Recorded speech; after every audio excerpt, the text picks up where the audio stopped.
मैं दोबारा समझाता हूँ, क्लैरिटी आएगी।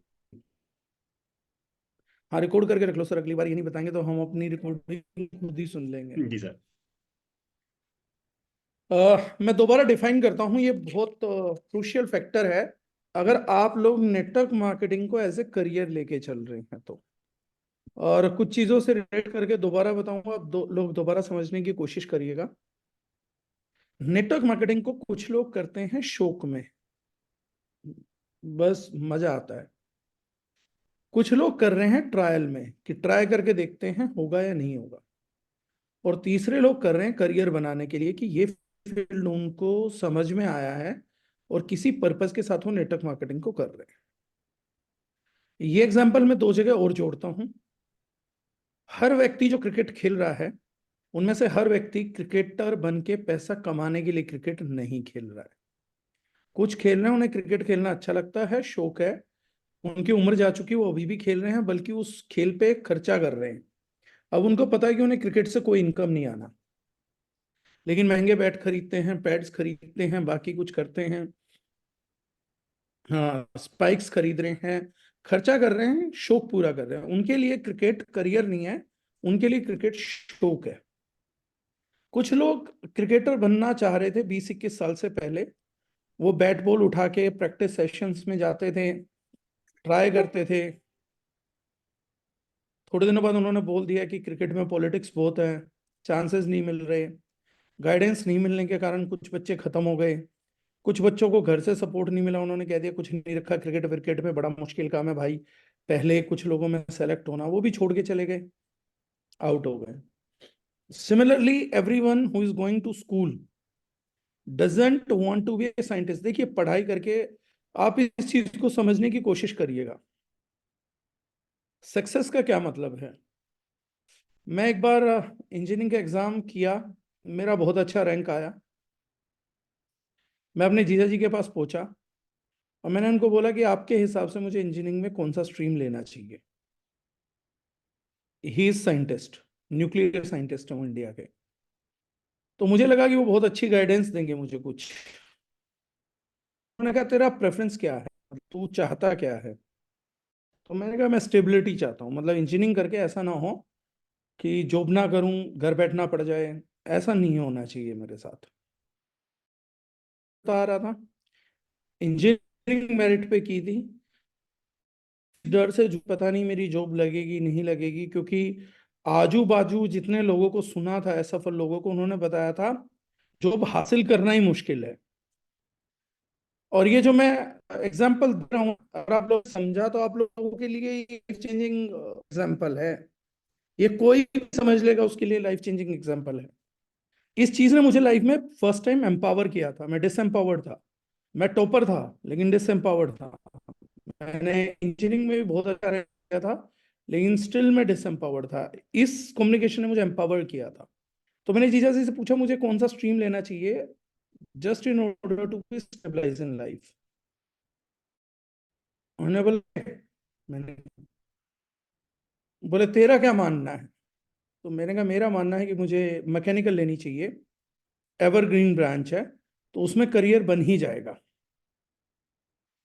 तो मैंने पूछा आपके हिसाब से आप बताओ मुझे क्या स्ट्रीम लेनी चाहिए। तो उन्होंने कहा कि तू कुछ भी ले ले, तेरी जॉब लग जाएगी। तो मैंने कहा आपको कैसे पता मैं कुछ भी ले लूं तो मेरी जॉब लग जाएगी। तो मेरे घर का निकनेम है जीनी। तो उन्होंने मुझे समझा, जीनी देख, बात समझियो, स्ट्रगल टॉपर स्टूडेंट्स के साथ नहीं होता है। स्ट्रगल जो इंटरमीडिएट है ना, उनके साथ है। उन्होंने कहा तीन कैटेगरी है बेटा। एक कैटेगरी है टॉपर, जो हमेशा ही टॉप पे रहेगा, जैसे तू रहता है, या क्रिकेट में खेला तो कैप्टन बना, फुटबॉल खेल रहा था तो कैप्टनसी कर रहा था, अब इंजीनियरिंग कर रहा है तो टॉप रैंकर्स में आ रहा है। तो उसने कहा कंपटीशन जो है ना, वो कभी भी टॉपर बच्चे के लिए नहीं है, यहाँ वाले बच्चों के लिए कभी कंपटीशन नहीं पैदा होगा। कंपटीशन है इंटरमीडिएट बच्चों के लिए, उसके लिए। तो उन्होंने कहा वो कुछ नहीं करेंगे, वो धंधे बदलते रहेंगे, वो स्ट्रीम बदलते रहेंगे, कॉलेज बदलते रहेंगे, बदलते रहेंगे, तो मेरे को उनकी बात बड़ी अच्छी लगी। जो पढ़ाई में नालायक बच्चा होता है ना, स्कूल बदलता रहता है। जो टॉपर बच्चा होता है ना, वो हर साल के साथ क्लास बदलता रहता है, स्कूल नहीं बदलता वो। नालायक बच्चा स्कूल बदलता है। नेटवर्किंग में भी यही है, नालायक बच्चे कंपनियां बदलते रहते हैं। बहुत कम बच्चे हैं जो स्कूल की वजह से स्कूल चेंज करते हैं। 90% अपनी नाकाबिलियत की वजह से स्कूल बदलते हैं। या वो बच्चे होते हैं जो उस स्कूल में थे क्योंकि बड़े स्कूल उनकी कीमत नहीं समझते थे, उन्होंने प्रूव किया और बड़े स्कूल में एडमिशन लिया। तो मुझे लाइफ का पहला गेम समझ में आया उस दिन कि मुझे टेंशन नहीं लेनी, मुझे टॉपर बनने की टेंशन लेनी है। अगर मैं टॉपर हूं तो बाकी टेंशनें खत्म हो जाएंगी। तो मुझे हमेशा जिस भी फील्ड में रहना है, टॉप पे रहना है। मेरे को बेस्ट मेंटल लेवल दिखाना है, बेस्ट एथिक फॉलो करना है, सिस्टम को रूल करना है। ये करियर स्टेबिलिटी का सबसे बड़ा सवाल है। कई लोग पूछते हैं ना मेरा करियर स्टेबल है या नहीं है। आज मैं आप लोगों को सच्चा जवाब दे रहा हूं। अगर आप अपने गेम के टॉपर नहीं है ना, तो आपका करियर स्टेबल नहीं है। और आप लोग जब से मेरे साथ नेटवर्क मार्केटिंग में जुड़े हैं, आप जानते हैं कि मेरे को ना झूठा मोटिवेशन करना नहीं आता। हर कोई करोड़पति बनेगा। मेरे को बात कहनी आती है सीधी सीधी हिंदी में। अगर आप गेम के टॉपर नहीं है, आपका करियर स्टेबल नहीं है। अगर आप गेम के इंटरमीडिएट खिलाड़ी हैं, तो आप कंपटीशन के साथ परेशान होते रहोगे। कभी कोई आके आपकी जड़ें हिला जाएगा, कभी कोई आपकी जड़ें हिला जाएगा, कभी कुछ हो जाएगा, कभी कुछ हो जाएगा। और अगर आप नालायक खिलाड़ी हैं खेल के, तो फिर आप कंपनियां बदलते रहना। ये नेटवर्क मार्केटिंग के भी खेल में होने वाला है। ये पहली चीज है जो आप सब लोगों को क्लियर होनी चाहिए इस गेम के लिए, कि आपको हर हालत में अगर इस धंधे में टिकना है, तो गेम के टॉप पे रहना पड़ेगा। एक ही सोच के साथ आप नेटवर्क मार्केटिंग करियर में स्टेबिलिटी हासिल कर सकते हैं कि आपसे बेहतर नेटवर्कर आपकी अपलाइन में भी एग्जिस्ट नहीं कर सकता। अगर ये विचार आपके अंदर नहीं है, आप इस विचार के साथ ग्रो नहीं कर रहे हैं, इस विचार के साथ मेहनत नहीं कर रहे हैं, इस गेम में आप सदा अनस्टेबल बने रहेंगे। आपको नेटवर्क में अपनी अपलाइन से भी बेहतरीन करना पड़ेगा, अपनी टॉप अपलाइन से भी बेहतरीन नेटवर्कर बनना होगा। आप जब प्रेजेंटेशन दें तो आप में कॉन्फिडेंस होना चाहिए। ये बात आपके मुंह से निकलनी चाहिए कि जिस व्यक्ति को प्रेजेंटेशन में मैं क्लोज नहीं कर सकता, गारंटी है उसको हिंदुस्तान में दूसरा आदमी भी क्लोज नहीं कर सकता। अगर आप अपने आप से सवाल करें कि क्या कोई ऐसा व्यक्ति है जिसको आप क्लोज नहीं कर पा रहे, लेकिन दारुशनाइन के लिए अगर जितेंद्र डागर जी उसको प्लान देंगे और वो क्लोज हो जाएगा, तो आप इस गेम के टॉप खिलाड़ी नहीं है। आपको एक कॉन्फिडेंस होना चाहिए कि इस व्यक्ति को जितेंद्र डागर जी से भी समझवा लो, दारुशनाइन ये ज्वाइन नहीं करेगा। अगर मैं नहीं करा पाया तो डागर जी भी नहीं करा सकते। और जब तक आप इस खेल के वो खिलाड़ी नहीं हैं कि यार मैं ज्वाइन करा दूंगा, डागर जी क्या करेंगे, जो डागर जी से बच जाएगा उसको भी मैं ज्वाइन करा के दिखा सकता हूं। अगर आप इस प्रकार के खिलाड़ी हैं बॉस, इस गेम में आपकी स्टेबिलिटी आपसे कोई छीन ही नहीं सकता। अगर आप ट्रेनिंग में खिलाड़ी हैं कि मेरे से बेटर कोई ट्रेनिंग नहीं कर सकता, मेरे से बेटर कोई मल्टीप्लिकेशन नहीं कर सकता, आप इस विचार से चलेंगे कि मेरे से बेहतर ट्रेनर एमएलएम में आ ही नहीं सकता, तो इस गेम के टॉप पे पहुंच जाएंगे। ये एटलीस्ट आपके दिमाग को वहां लेके जाना चालू करेगा जिन रास्तों को फॉलो करके आप गेम के टॉप पे जाना चालू करेंगे। लेकिन उसके लिए सबसे पहले आपको सेल्फ टॉक करनी पड़ेगी। आपको अपने आप से ढेर सारी बात करनी पड़ेगी। जैसे मैंने हमेशा अपने आप से एक बात करी, मोहम्मद अली जी बोलते थे, आम champion, I'm champion, I'm champion. Mohammad Ali super unfit boxer था, पता आप लोगों को ये बात? मोहम्मद अली को हाइट पे नकार दिया गया था, उनके हाथ छोटे थे, वो नकार दिया था। सब बॉक्सर मुंह के आगे पंच रखते थे, वो छाती के आगे पोस्चर बनाते थे, उनका पोस्चर बहुत गलत था, उनके अंदर स्पीड नहीं थी। मोहम्मद अली के पंच में आप लोगों को नहीं मालूम होगा स्ट्रेंथ भी नहीं थी। लेकिन मोहम्मद अली जब जाते थे तो सेल्फ टॉक करके जाते थे फील्ड में, हाँ मैं चैंपियन, हाँ मैं चैंपियन, हाँ मैं चैंपियन, इसको तो मैं बाजा बजा दूंगा, इसको तो इतने गुस्से मारूंगा, इसको तो एक ही पंच में नॉकआउट कर दूंगा, हाँ मैं चैंपियन, हाँ मैं चैंपियन। दूसरा शख्स मैंने जिसका इंटरव्यू सुना वो था शोएब अख्तर। शोएब अख्तर बोलता था कि मैं एक चीज मेरे दिमाग में सेट थी, अगर मेरी बॉल पे चौका छक्का मारा ना, विकेट उखाड़ दूंगा, मैं विकेट तोड़ दूंगा। तो कहता था मैं अगली बॉल पे उठता हुआ आता था, खींच के बॉल मारता था।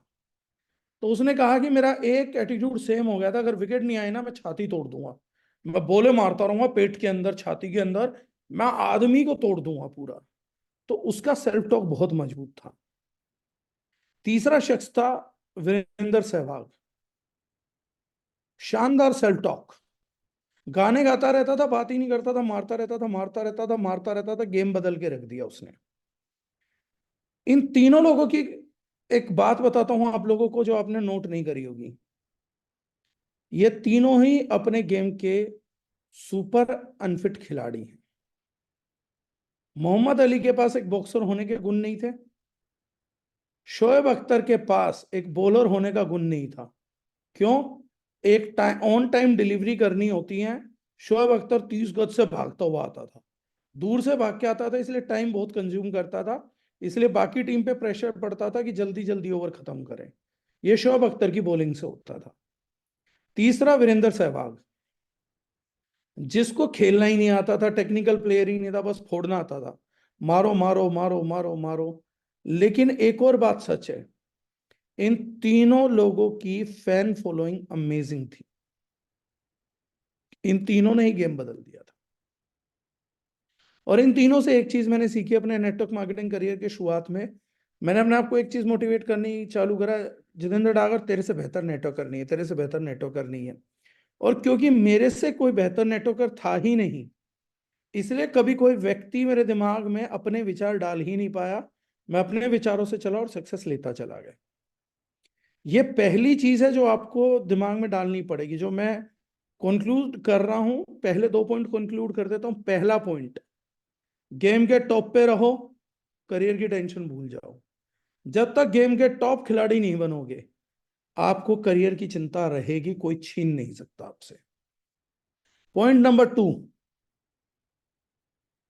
हमेशा सेल्फ टॉक करो कि मेरे को टॉप खिलाड़ी बनना है, मैं वो टॉपर हूं, मेरे से बेटर नेटवर्कर कोई नहीं है। कोई बुराई नहीं, आप मेरे मुंह पे भी आके ये बात बोलेंगे तो मुझे अच्छा लगेगा कि सर आपके सेशन से मैंने एक चीज सीखी है, आज आप किसी को प्लान दो और मैं देता हूं। हो सकता है आप ना ज्वाइन करा पाओ, लेकिन मैं करा के दिखा दूंगा, ये कंफर्म है। मैं हमेशा एक बात बोलता हूं, जब तक आपके पास बेस्ट प्रेजेंटर होने का गुण नहीं है, अब आप इस खेल के टॉप पे नहीं पहुंच सकते। एमएलएम में राज करने के लिए सबसे पहले आपको टॉप क्लास प्रेजेंटर का रुतबा हासिल करना पड़ेगा। आपको ये चीज डिसाइड करनी पड़ेगी कि मेरे से बेहतरीन प्रेजेंटर एमएलएम की फील्ड में आज की तारीख में संसार में कोई नहीं। आपको सबसे कॉम्पीट नहीं करना, आपको इस खेल का बेस्ट खिलाड़ी बनना है। कंपटीशन अपने आप खत्म हो जाएगा। देखिए एक बात समझिए, आपको सक्सेस तो चाहिए। पढ़ाई में जो सक्सेस थी वो आईएएस आईपीएस साइंटिस्ट बन के मिलती है, क्रिकेट में इंटरनेशनल खिलाड़ी बन के बनती है, और एमएलएम में बड़ा लीडर बन के मिलती है। कई लोग बोलते हैं सर एक बात बताऊं, एमएलएम में बड़े बड़े लीडर ही कमाते हैं। हाँ, तो मैं तो बोलता हूँ क्रिकेट में भी इंटरनेशनल खिलाड़ी कमाते हैं। मैं तो बताता हूँ, पढ़े लिखे लोगों में भी आईएएस आईपीएस साइंटिस्ट ही कमाते हैं। मैंने कभी मीडियोकर आदमी को कमाते नहीं देखा। पढ़ लिख के आप रेलवे में डी ग्रेड के एम्प्लॉय भी लग सकते हैं, लेकिन कमाई नहीं होगी, इनकम नहीं होगी। आप दिल्ली पुलिस में पढ़ लिख के सिपाही भी लग सकते हैं, इनकम नहीं होगी, कोई रोकता थोड़ी ना। आप एमबीए करके दिल्ली पुलिस में सिपाही लग जाइए, कौन मना कर रहा है। लेकिन अगर आप पढ़ लिख के दिल्ली पुलिस में एसीपी नहीं बने तो आपकी इनकम नहीं आएगी। अफसोस जनित बात कह रहा हूं, मतलब 2 नंबर की कमाई भी आपकी बढ़िया नहीं आएगी। सिपाही की 2 नंबर की भी कमाई अच्छी नहीं होती, वो भी कम से कम एक एसएचओ की अच्छी होती है। तो आपको किसी लेवल पे तो पहुंचना पड़ेगा ना। एमएलएम में मैंने अपने करियर में क्या देखा, जब कम लोग थे तब तो ठीक था, जब ज्यादा लोग हुए ना तो उन्होंने एक शिकायत करनी चालू कर दी, अरे सर सिर्फ बड़े लीडर कमाते हैं, अरे सर सिर्फ आपको समझ नहीं आ रहा कि आपको बड़ा लीडर बनना है, पंचायत करने से कुछ नहीं होगा, धरना करने से कुछ नहीं होगा। मुझे वो याद आ जाती है मिथुन की फिल्मों की, कि वो लोग मिथुन के पास जाते थे और बोलते थे, देवा भाई हम लोगों को बोनस नहीं मिल रहा है, हड़ताल करें क्या? एमएलएम में हड़ताल करने से भी बोनस नहीं मिलेगा, यहाँ तो बीवी को मैच करने से ही बोनस मिलेगा, अदरवाइज बोनस नहीं मिलेगा। तो द सिमिलर वे, आपको गेम के टॉप पे रहना है, सेल्फ टॉक मजबूत करनी पड़ेगी। अब तीसरी चीज जो मैंने उस दिन समझाई थी वो मैं आप लोगों को दोबारा समझा रहा हूँ। एमएलएम में सक्सेसफुल और अनसक्सेसफुल लोगों के बीच में मेजर मेजर हिट क्या है? मेजर हिट ये है, सक्सेस इज ए जर्नी, यात्रा है। अब देखो यात्रा है तो आप लोग भी पता क्या करते हैं, सुनते हो, दोहराते हो। किसी एक व्यक्ति ने बोल दिया सफलता एक यात्रा है। यात्रा का मतलब क्या हुआ? क्यों बोला किसी व्यक्ति ने हमें समझाने के लिए एक यात्रा है? एक यात्रा है तो उसके कुछ पॉइंट्स हैं, ध्यान देना। यात्रा का मतलब है एक ट्रैवल करना है। जाओ ये एग्जाम्पल में कॉन्फिडेंट नहीं बोल रहा हूं। यात्रा का मतलब है एक डिस्टेंस, एक दूरी जो तय करनी है। यात्रा का दूसरा मतलब है वो समय जितने में ये दूरी तय करनी है। तीसरी यात्रा में चीज होती है मंजिल, पहुंचना कहाँ है।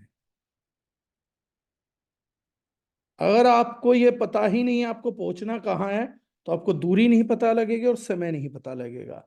बहुत गहन एग्जांपल दे रहा हूं आप लोगों की, पूरा नेटवर्क मार्केटिंग करियर सुलझ सकता है इस एग्जांपल से। यात्रा का मतलब है दूरी, वो समय कितनी देर में ये दूरी तय करनी है, मंजिल, और चौथा सबसे इंपॉर्टेंट फैक्टर जो 90% लोगों की लाइफ में मिसिंग रहता है, ये यात्रा आरंभ कहां से करनी है, इस यात्रा का स्टार्टिंग पॉइंट क्या है। फिर है चलते रहने का मोटिवेशन। मोटिवेशन का मतलब है माइलस्टोन्स, मील के पत्थर। क्यों? यात्रा हमेशा, कभी आपने ये देखा है कि आपको बढ़ते क्रम में यात्रा बताई जाती है कभी भी? कि आपको यहां से चंडीगढ़ जाना है तो कभी बढ़ते क्रम में बताया जाएगा कि भैया 200 किलोमीटर, 500 किलोमीटर, 300 किलोमीटर? जब आप चलो तो वो बता दे आप दिल्ली से अभी चले हो, अभी आप दिल्ली से 2 किलोमीटर ही दूर आ पाए हो, अब केवल 5 किलोमीटर ही दूर आ पाए हो, अब आप दिल्ली से 20 किलोमीटर दूर आ गए हो। हमेशा यात्रा कैसे बताई जाती है? आप चंडीगढ़ से 240 किलोमीटर दूर हो, अब 230 रह गए, अब 220 रह गए, अब 210 रह गए, अब सिर्फ 200 किलोमीटर रह गया, अब 150 किलोमीटर रह गया, अब 100 किलोमीटर रह गया। क्यों?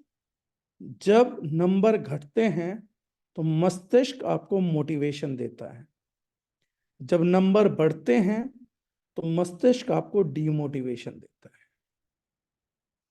इसीलिए यात्रा हमेशा घटते क्रम में बताई जाती है। बस डिस्टेंस इतना इतना और रह गया। खाने की एडवर्टाइजमेंट हाईवे पे आपने कभी देखे होंगे, हल्दीराम केवल 5 मिनट की दूरी पे, केवल 7 मिनट की दूरी पे, केवल 8 मिनट की दूरी पे, बस 2 मिनट की दूरी पे। क्यों? ताकि आपका पेशेंस उस टाइम तक होल्ड रख करके रख पाओ, अदरवाइज आप पेशेंस ना होके कुछ भी खा लोगे, रोड के किनारे गाड़ी लगाओगे, जो सामने आ रहा है वो खा लोगे। इसलिए बड़े रेस्टोरेंट पहले से एडवर्टाइजिंग करता है। आप सोचते हो एडवर्टाइजिंग कर रहा है, वो एडवर्टाइजिंग नहीं कर रहा, उसे पता है यहां से भूख लगेगी, मेरे को 20 किलोमीटर तक भूख होल्ड करानी पड़ेगी, तो अपने बोर्ड टांग देता है। कितना स्वादिष्ट खाना मिलेगा, बस इस मंजिल पे पहुंच के मिल जाएगा। समझो समझो, रुको रुको रुको, धैर्य रखो, धैर्य रखो। इस प्रकार से एक यात्रा पूरी करी जाती है। अब ये तो थे यात्रा करने के लिए जरूरी चीजें, लेकिन इस यात्रा में करने के लिए गैर जरूरी चीजें क्या हैं? पहली चीज, यात्रा के आरंभ होने के बाद बार बार निर्णय लेना, अब मैं यात्रा करूं ना करूं, मुझे मोटिवेशन आ रही है, इस रोड पे तो आदमी ढंग के नहीं मिल रहे, अच्छा नहीं लग रहा, मुझे नहीं लग रहा मैं मंजिल पे पहुंच पाऊंगा। बार बार रुक के, बार बार अपने डेस्टिनेशन को बदलने से आप लोग पथ भ्रमित होकर अपना समय बर्बाद कर लेते हैं। तो पहली चीज, there should be no analyzation after decision. एक बार आपने जो डिसीजन ले लिया उसके बाद आकलन नहीं होता। कमिटमेंट आपको आगे लेके जाएगा, और कमिटमेंट की परिभाषा है जो सलमान खान बोलता है, एक बार जो मैंने कमिटमेंट कर दी तो फिर मैं अपने आप की भी नहीं सुनता। एक्चुअली का मतलब ये होता है कि एक बार आप कमिट कर दो तो फिर अपने आप की भी ना सुनो। कमिटमेंट का मतलब ही ये होता है जो सलमान खान ने समझाया। आज मैं आप लोगों को एक और अनथीन बात बता रहा हूं, मैं अपनी हर ट्रेनिंग में करता हूं। आप लोगों को नेटवर्क मार्केटिंग और दारुजनाइन को लेकर आज रात एक बार फिर बैठना चाहिए। एक बार आज रात फिर फैसला कर लेना चाहिए कि हमें आगे नेटवर्क मार्केटिंग करनी है नहीं करनी है, दारुजनाइन करनी है नहीं करनी है। आज रात फिर बैठो।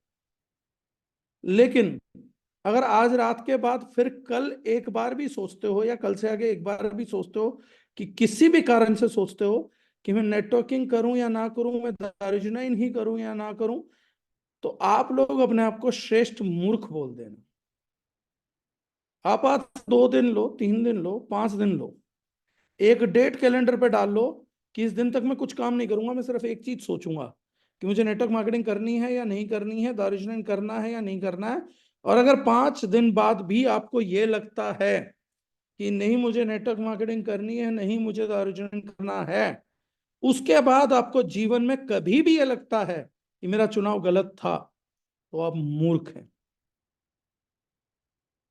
अगर कोई व्यक्ति ये बात बोलता है कि जितेंद्र डागर जी ने आपको कमिटमेंट करा दिया कि दारुजनाइन के अलावा कुछ नहीं करोगे, कुछ सोचोगे भी नहीं, दारुजनाइन में भक्ति कराई जा रही है, हाँ मैं भक्ति में यकीन रखता हूं क्योंकि बिना भक्ति के कुछ नहीं मिलता।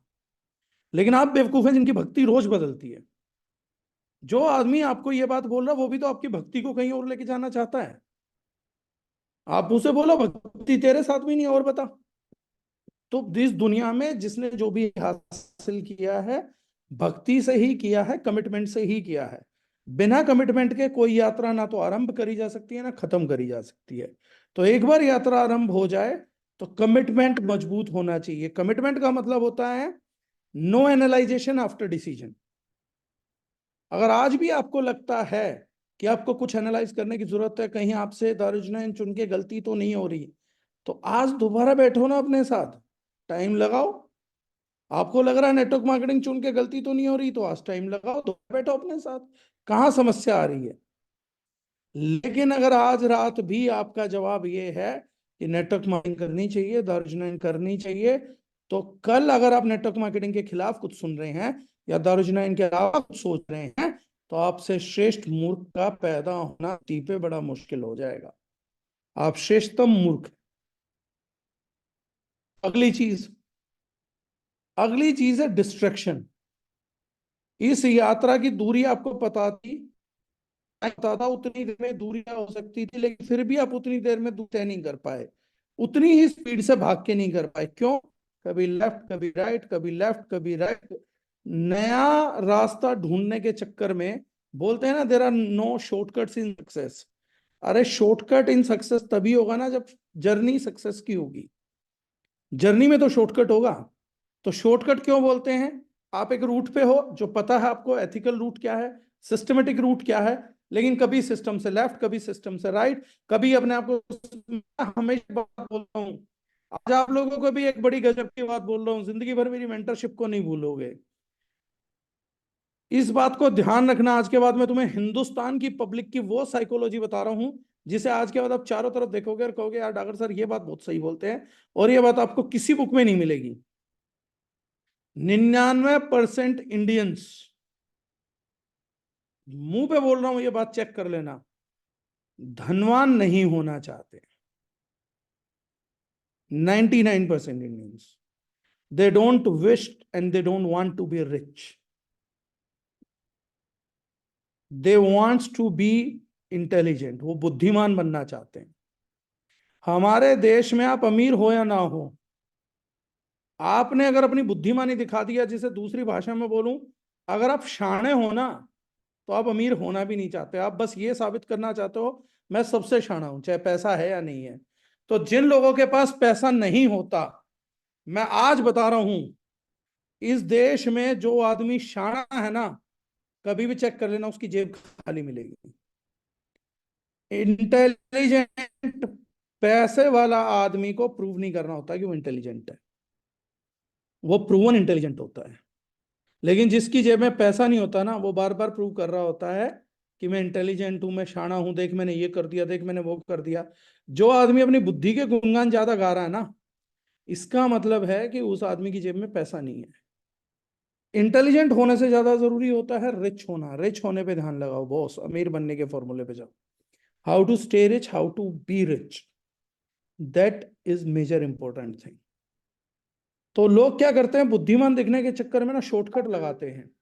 अब मुझे पता है ना कि अगर मुझे जयपुर पहुंचना है तो बहुत आसान रास्ता है, जो नया एक्सप्रेसवे बना उस पर चढ़ना है और दौसा से जयपुर आना है। लेकिन मैं क्या बोलूंगा, अरे यार इससे तो सब लोग जाते हैं। जितेंद्र अगर बहुत इंटेलिजेंट है, कैसे पता लगेगा?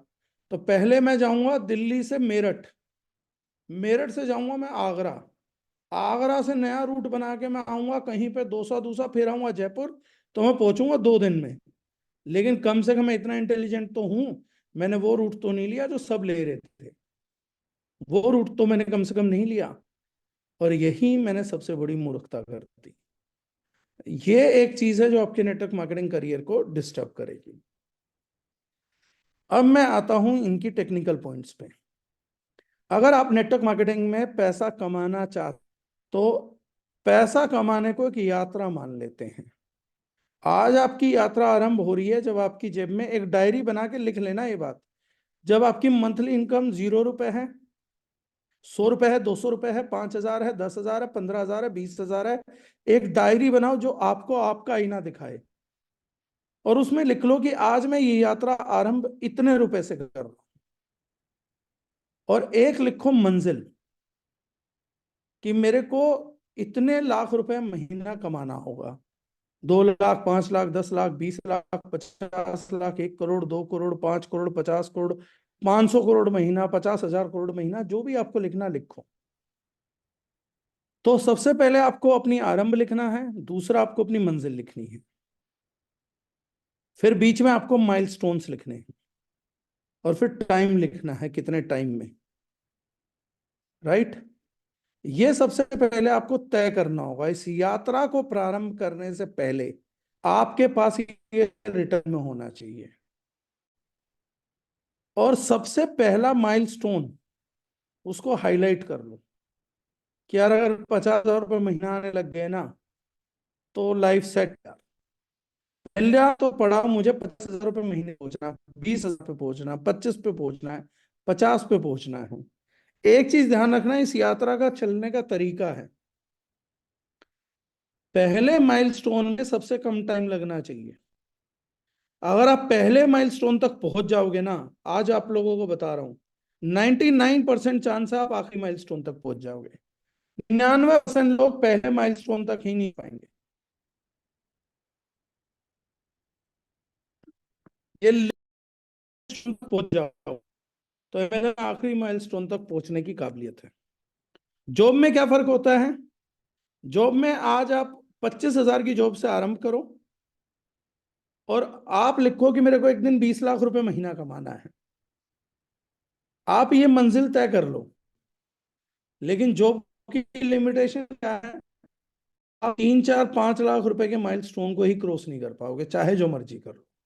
वहां पे एमएलएम का बेनिफिट क्या है? एमएलएम का बेनिफिट ये है कि चाहे आप पहला स्टेप 250 रुपए से आरंभ करो, लेकिन 2.5 करोड़ रुपए महीना कमाने की भी पॉसिबिलिटी बनी रहती है। यही इन दोनों यात्राओं में मुख्य अंतर है। ना कोई अच्छा है ना कोई बुरा है। जहां एमएलएम में 1 रुपए की गारंटी नहीं होती, 1 रुपए की, और मेहनत करनी पड़ती है, वहां पर जॉब की शुरुआत ही हो जाती है 10,000 से, 12 से, 15 से, 20 से, 25 से, अकॉर्डिंग टू काबिलियत। तो जॉब अच्छी है, स्टार्टिंग पॉइंट जॉब में अच्छा है, लेकिन फिनिशिंग पॉइंट एमएलएम में अच्छा है। लेकिन एमएलएम उसी के लिए अच्छी होगी ना जो फिनिशिंग तक पहुंचेगा। अगर कोई फिनिश तक कर ही नहीं पा रहा है तो जॉब बेटर हो जाएगी। इसीलिए ज्यादातर लोग जॉब चुन लेते हैं, क्योंकि उनको मेंटरशिप नहीं मिलती फिनिशिंग पॉइंट तक पहुंचने की। वो कॉन्फिडेंट नहीं है कि कोई हमारे को फिनिशिंग पॉइंट तक पहुंचा देगा। और उसी के लिए आपको एक मेंटोर की जरूरत पड़ती है, जो आपको हिम्मत देके मोटिवेट करके फाइनली फिनिशिंग पॉइंट तक पहुंचाएगा।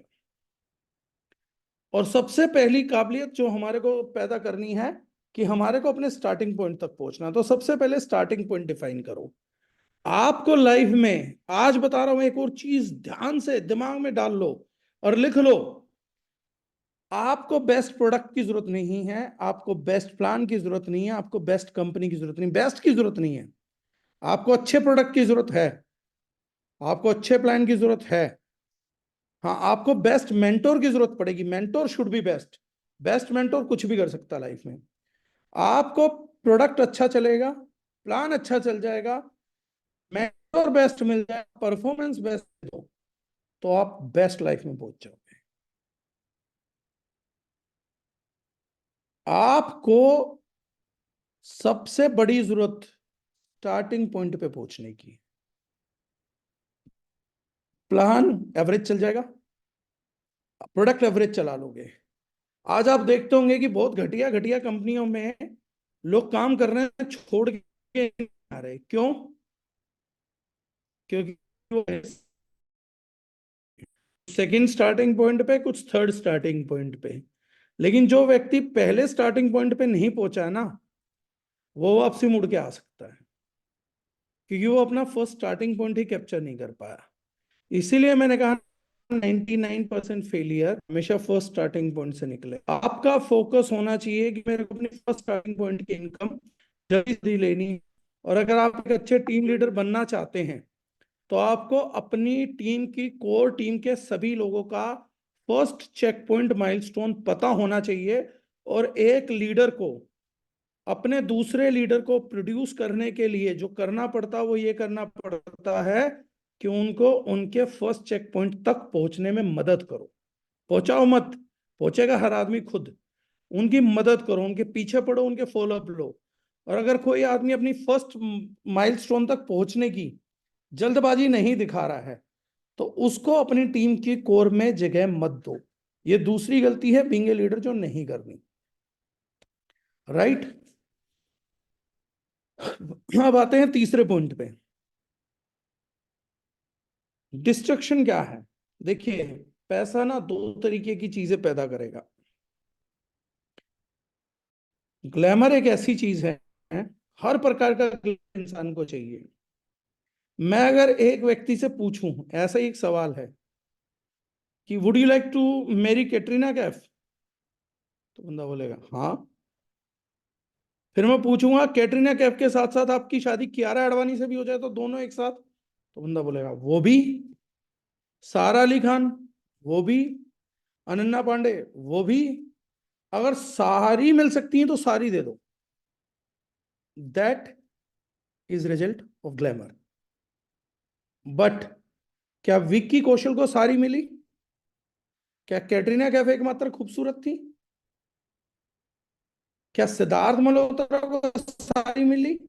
कियारा आडवाणी एकमात्र सुंदर थी? तो आप तो छोड़ दीजिए, सिद्धार्थ मल्होत्रा जैसे स्टड को भी रुकना पड़ता है कि चल कियारा आडवाणी सही, okay, hands locked and saved. Hrithik Roshan जैसे ग्रीक गॉड को भी रुकना पड़ता है। Sussanne Khan, okay, locked, now not locked, divorced, now new partner. सारी उसको भी नहीं मिली। Let's talk about Salman Khan, biggest hot star, उस बेचारे को कोई भी नहीं मिली। राइट। ये सिंपल फैक्टर है समझने का। In order to have a good life you need to choose one. आप हर एक ग्लैमर को देखोगे ना, तो आपको लगेगा मेरे पास कोई डेफिशिएंसी रह गई। सिद्धार्थ मल्होत्रा से भी पूछूंगा ना, तो वो कहेगा यार काश मेरी भी विक्की कौशल की तरह दाढ़ी मूंछ रहती ना, तो मेरे को कैटरीना कैफ मिल जाती। कियारा आडवाणी से कम 3 इंच लंबी है। उसको भी कोई ना कोई गम मिलेगा। और रणबीर कपूर को भी गम मिलेगा। रणवीर सिंह को भी गम मिल जाएगा कि यार शायद मेरा ये कुछ रहता तो मेरे को भी एक गोरी बीवी मिल जाती। दीपिका पादुकोण जो सांवली है। हर एक व्यक्ति से जब पूछोगे तो what ever he has achieved, उसमें कुछ शॉर्टकमिंग्स है, and what ever he has achieved उसमें कोई ग्रेटनेस है। अब हमें क्या लगता है, ज्यादातर नेटवर्कर्स को मैं कहाँ पे बर्बाद देखा मैंने, सर आपको पता है फ्ला कंपनी के फ्ला बंदे ने ये अचीवमेंट कर ली, बस तेरे में और मेरे में एक ही तो फर्क है, तुझे ये पता है मुझे यही नहीं पता है। आदमी, मेरा यह मानना है, और आप लोग इसको फॉलो करके देख लो, आप लोग सुखी हो जाओगे। जो लोग फेसबुक पे अपनी कंपनी दिखाने जा रहा है वो तो सक्सेसफुल हो सकता है, लेकिन जो देखने जा रहा है वो कभी सक्सेसफुल नहीं होगा। जो कोई ये फेसबुक पे देखने जाता है ना कौन क्या कर रहा है, जो ये देखने चला गया वो नाकामयाब है। मुझे फेसबुक पे कुछ नहीं पता कौन क्या कर रहा है। हाँ, मैं फेसबुक पे जब भी जाता हूँ तो कुछ दिखाने जाता हूँ। एक पोस्ट दिखाऊंगा, एक प्रोडक्ट दिखाऊंगा, भागाऊंगा। एक सेमिनार दिखाऊंगा, भागाऊंगा। फेसबुक ऐसी जगह नहीं है जहाँ टाइम बिताऊं। फेसबुक एक ऐसी जगह है जहाँ मैं कहूँ, हाँ भाई पागलो, तुम देख रहे हो क्या जितेंद्र डागर क्या कर रहा है? तो कहेंगे हाँ, तो मैं कहूँगा मैं आजकल ये कर रहा हूँ। तुमने देखा? तुम में से किसी को कर रहा हूँ बताओ, नहीं तो भाग जाओ। Simple approach. डिस्ट्रैक्शंस किसी को भी खत्म कर सकते हैं। आपको डिस्ट्रैक्शन से बचना होता है। इसीलिए मैंने पिछली मीटिंग में कहा था, आपको ये नहीं देखना कौन किस कंपनी में क्या कमा रहा है, कौन किस धंधे में कितना कमा रहा है। आपको ये डिसाइड करना होगा मुझे पहले फेज में कितनी कमाई चाहिए, और सिर्फ रात दिन वही सोचना है कि मुझे इतना कमाना है। अगर आपको 30,000 रुपए आज आपने तय कर लिया मुझे 30,000 चाहिए, तो दूसरों के 30 लाख से दुखी मत हो, और किसी को 3,000 रुपए नहीं मिल रहे उससे खुश मत हो। आपकी खुशी और गम एक ही चीज में होना चाहिए, मुझे 30,000 आ रहे हैं या मुझे 30,000 नहीं आ रहे। अगर मुझे 30,000 आ गया और दुनिया में सबको 3-3 करोड़ मिल गया, दुनिया जाए भाड़ में, मेरे को जो चाहिए था मुझे वो मिल गया। सिंपल। और अगर दुनिया को आ रहा है भाई साहब 3-3 हजार रुपए, और आपको भी 30,000 नहीं आ रहे और उनको भी 3-3 हजार आ रहे, और आप खुश हो कि यार उनसे तो ज्यादा ही कमा रहा हूं, तो भी आप बेवकूफ हैं। आपको जितना चाहिए था उतना आपको मिल नहीं रहा, तो आप खुशी क्यों मना रहे हैं? Same fundamentals goes for choosing your life partner. दुनिया में वो लड़की आपको नहीं मिलेगी जो सबसे खूबसूरत है, सबसे परफेक्ट है। लेकिन जो आपको मिलेगी आप उसको सबसे खूबसूरत, सबसे परफेक्ट बोलेंगे। जैसे मैं आप लोगों को पूछता हूं, क्या आपकी मम्मी बेस्ट है? चैट में जवाब दीजिएगा इस बात का जवाब। Do you have the best mother? कितने लोग एग्री करते हैं दे हैव बेस्ट मदर? सारे लोग एग्री कर रहे हैं, सब झूठे हैं। बेस्ट तो एक ही होगा ना। तो चलो कंपटीशन करो। सब लोग बताओ आपकी मदर बेस्ट कैसे है। फिर एक रेटिंग करते हैं, एक पोल करता हूं, देखता हूं किसकी मदर बेस्ट है।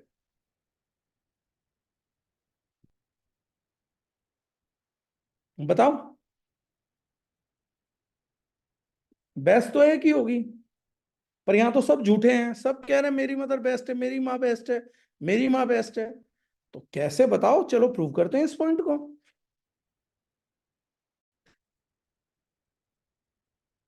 मेरे लिए मेरी माँ बेस्ट है, गोविंद प्रधान जी बोल रहे हैं। Dev she is best taking care. अब देखो, देव जी ने अच्छा मुद्दा बताया कि इनकी मदर अच्छी हैं क्योंकि वो इनकी देखभाल करती हैं। तो आप लोगों की मदर आप लोगों की देखभाल नहीं करती भाई?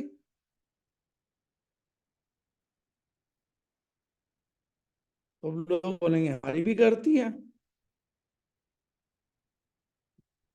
आप लोग अपनी माँ के साथ खुश क्यों, माँ बदल क्यों नहीं देते?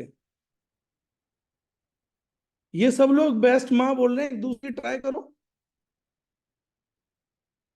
थोड़े दिन के लिए एक काम करते हैं, अंकुश जी की मदर को गौरव जी के घर भेज देते हैं, गौरव जी की मदर को अंकुश जी के घर। क्या पता है ऐसे झूठम बेस्ट लेके बैठे हो, एक दूसरे के घर पे मदर एक्सचेंज करके देखो, क्या पता ट्राई करके अच्छी निकले दूसरे की मम्मी। लेकिन फिर भी कोई बदलना नहीं चाहता। कितने लोग हैं जो बदलना चाहते हैं? Let's try each others. कि मम्मी आप थोड़े दिन उनकी मम्मी बन के घर चले जाओ, और मम्मी आप मेरे घर आ जाओ मम्मी बन के। ट्राई करते हैं। और चलो, जो ये मानते हैं कि मैं फालतू बात कर रहा हूं, तो एक काम करो, आप लोग सब लोग एक नई मम्मी तो बनाओगे उम्र में एक दिन के बाद जाके। और आधों ने तो बना रखी होंगी। जिस दिन शादी हो जाएगी उसी दिन मम्मी बना लोगे एक नई मम्मी ऐड हो जाती है। तो मुझे ये बताओ, जितने भी लोगों ने मम्मी ऐड करी हैं, उनके पास एक पुरानी मम्मी थी, एक नई मम्मी है। बताओ पुरानी मम्मी बेस्ट है कि नई मम्मी बेस्ट है?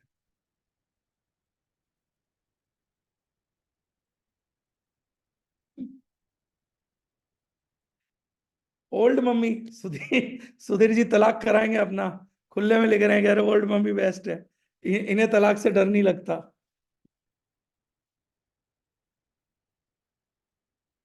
सचिन सैनी जी कह रहे हैं यहाँ न्यू वाली हो जाती है सर बेस्ट।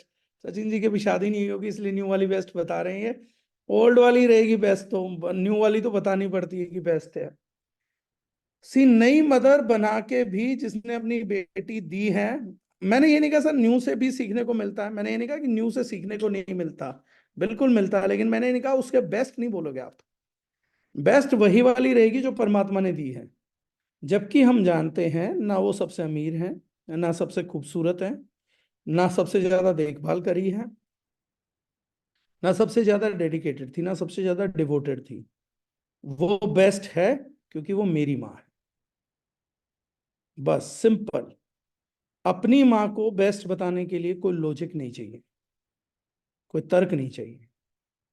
आप लोग सब अपनी मदर को बेस्ट बता रहे थे, कोई भी लॉजिक नहीं दे पाया कि को बेस्ट है, बस बेस्ट है क्योंकि मेरी माँ है। उसने मुझे जन्म दिया, पाला, बड़ा किया, बस इतना बहुत होता, और इसी कारण से वो बेस्ट है।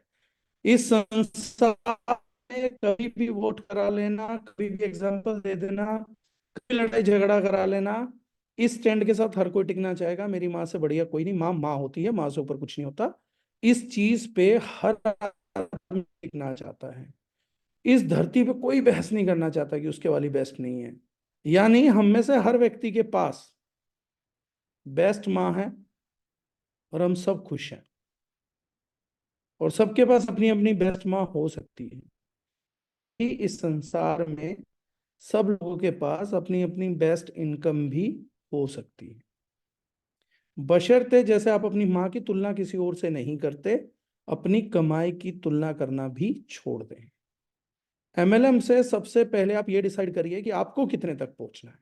एमएलएम में कौन कितने तक पहुंच गया ये आपका सब्जेक्ट नहीं है। किसकी मदर उसको कितनी बार बेस्ट देती है, अरे मेरी माँ तो मुझे 50 रुपए पॉकेट मनी देती थी, उसकी माँ 100 रुपए देती थी, मेरी माँ बेस्ट है। मेरी मदर मुझे मेरे पूरे स्कूल में सबसे कम पॉकेट मनी देती थी, मैं बता रहा हूँ, मुझे मालूम है। हमारे स्कूल में सबसे कम पॉकेट मनी पूरे स्कूल में मेरी थी, 3,000 बच्चों में, मुझे पता है ये बात। लेकिन अगर कोई मुझसे क्वेश्चन करेगा, मेरे मम्मी पापा पे सवाल उठाएगा, मतलब भी नहीं है, उठा ही नहीं सकते, वो स्टिल बेस्ट है। मेरी मदर को मैं इस नजरिए से नहीं देखूंगा कि मुझे पॉकेट मनी कम देती थी, नहीं देती, कोई पैरामीटर नहीं है भाई, वो मेरी माँ है, वो बेस्ट है, उससे अच्छा कुछ हो ही नहीं सकता मेरे साथ जिंदगी में। सिमिलरली यही एटीट्यूड इस जर्नी को पूरा करने के लिए, जीवन यात्रा को पूरा करने के लिए, जैसे आप माँ और बाप को अपनाते हैं बिना चॉइस के, और उनको इज्जत देते हैं, उनको सम्मान देते हैं, उनके साथ आगे बढ़ते हैं, इसी प्रकार से आपको नेटवर्क मार्केटिंग इंडस्ट्री को अपनाना पड़ेगा, कंपनी को अपनाना पड़ेगा, अपलाइन को अपनाना पड़ेगा, और अपनी इनकम को अपनाना पड़ेगा जो आपने अपने लिए सुनिश्चित की थी। अगर आपके दिमाग में यह फलसफा क्लियर हो जाए तो आपको डिस्ट्रक्शन लाइफ में नहीं आएगा, फिर आप फोकस्ड हो जाओगे। फोकस होने के बाद आप सक्सेस ले लोगे। अगर आपको यह पता है कि 20,000 कमाना है, 30,000 कमाना, 40,000 कमाना है, तो उसकी स्ट्रेटेजी बनाई जा सकती है। लेकिन अगर आपको एमएलएम के सबसे बड़े नेटवर्कर से ज्यादा कमाना है, उसकी कोई स्ट्रेटेजी नहीं बना सकता। अगर आपको अंबानी से ज्यादा कमाना है तो उसकी कोई स्ट्रेटेजी नहीं है। अगर आपको 5 लाख रुपए महीना कमाना है तो उसकी स्ट्रेटेजी बनाई जा सकती है। सिमिलर वे में आप प्लानिंग बनाने में क्यों फेल हो जाते हैं? क्योंकि आप डिसाइड ही नहीं करते। महीने के पहले दिन आप उस महीने में 20,000 कमाना चाहते हैं, 5-6 तारीख में किसी का पे आउट देख के आप उस महीने लाख कमाना चाहते हैं, फिर किसी और का पे आउट देख के आप उस महीने रिटेल में 25,000 कमाना चाहते हैं, फिर किसी को देख के कि भैया एक ये चीज हो गई, उस पर आप गाड़ी लेके आना चाहते हैं। एक महीने में इस बार जिस व्यक्ति का विचार बदलता हो अपनी इनकम को लेके, वो इनकम करेगा कैसे? सबसे पहले हमें बुनियादी तौर पे अपनी फाइनेंशियल अंडरस्टैंडिंग को मजबूत करना पड़ेगा। सबसे पहले कागज पे लिखो कि मुझे पहले फेज में इतना पैसा चाहिए, दूसरे में इतना चाहिए, तीसरे में इतना चाहिए, चौथे में इतना कमाना चाहता हूँ, और पांचवें में इतना कमाना चाहता हूँ, जैसे मैंने डिसाइड किया हुआ है। मुझे 10 लाख रुपए महीना आता रहे। अगर मुझे कोई आके बोलेगा तुझे पता बिल गेट्स ने कितना कमा लिया, भाड़ में जा, मुझे 10 लाख रुपए एंजॉय करने थे, मेरा टाइम खराब मत करिए बताने में कि बिल गेट्स क्या कमा रहा, मुझे जानना ही नहीं है। तुझे पता सलमान खान ने एक मूवी के क्या लिए, मुझे 10 लाख रुपए आ रहे हैं, मेरी जिंदगी मस्त है, जो मुझे चाहिए मिल रहा है, तुम भाड़ में जाओ। अगर 10 लाख रुपए महीना आता है तो मैं एक प्रिंसिपल से जीता हूँ अपनी लाइफ में, जिसको मैं बोलता हूँ मस्त राम अपनी मस्ती में, आग लगे बस्ती में, मुझे कोई फर्क नहीं पड़ता। मेरा काम पूरा हो गया। जय राम जी की। कौन कितना कमा रहा है, क्या कमा रहा है, सब सरदर्द है। इसलिए ना मुझे डिस्ट्रैक्शंस होती हैं, ना जलन पैदा होती है, ना ईर्ष्या है, ना द्वेष है। हाँ, मेरा टारगेट था 10 लाख रुपए महीना कमाओ। एक टकाटक पोर्श गाड़ी मेंटेन होती है, एक बढ़िया फ्लैट मेंटेन होता है, कहीं भी घूम फिर सकते हो संसार में, जिंदगी की सारी सुख सुविधाएं मिलती है, सारा ऑर्गेनिक खा सकते हो, सब कुछ कर सकते हो। For me being Jitendra Dagar, 10 lakh रुपए एक महीने में बहुत है। अब कोई आदमी कहेगा सर आपको पता हो 1 करोड़ कमा रहा है, मेरी वजह से 10 करोड़ कमाए, मुझे क्या करना है? 1 करोड़ कमाऊंगा तो मैं वो आदमी हूं जिसका दिमाग में एक प्रिंसिपल क्लियर है कि मेरे को जिंदगी इंजॉय करके जानी है। 1 करोड़ कमाऊंगा तो फिर मुझे 90 लाख की ये टेंशन पालनी पड़ेगी कि मैंने फूकूं कहाँ। मेरे को 10 लाख के खर्चे पता है, 15 के तो मुझे खर्चे ही नहीं पता, 5 लाख फूकूंगा कहाँ। खाम को पैसा जोड़ना पड़ेगा, जोड़ूंगा उसकी टेंशन लेनी पड़ेगी। अब इसको इन्वेस्ट कहाँ करूं, प्रॉपर्टी कहाँ लूं, कोई कब्जा तो नहीं कर लेगा, प्रॉपर्टी बढ़ तो नहीं गई, घर। इतनी टेंशन नहीं पालता मैं, छोटी सी जिंदगी है, मजे लेता हूँ, छुट्टी। मैं ये नहीं कह रहा हूँ आप लोग ऐसे जियो, पर मैं ऐसे जीता हूँ, ये मेरा सोचने का तरीका है। मेरे को टेंशन चाहिए ही नहीं। अगर कोई कहे कि तू मेरे 5,000 करोड़ रुपए रख लेगा, तो मैं नहीं रखूंगा। क्यों? 5,000 करोड़ की टेंशन है, कौन लेगा बे? अपना पैसा ले और निकल यहां से। मेरे को लाइफ में चाहिए मस्ती।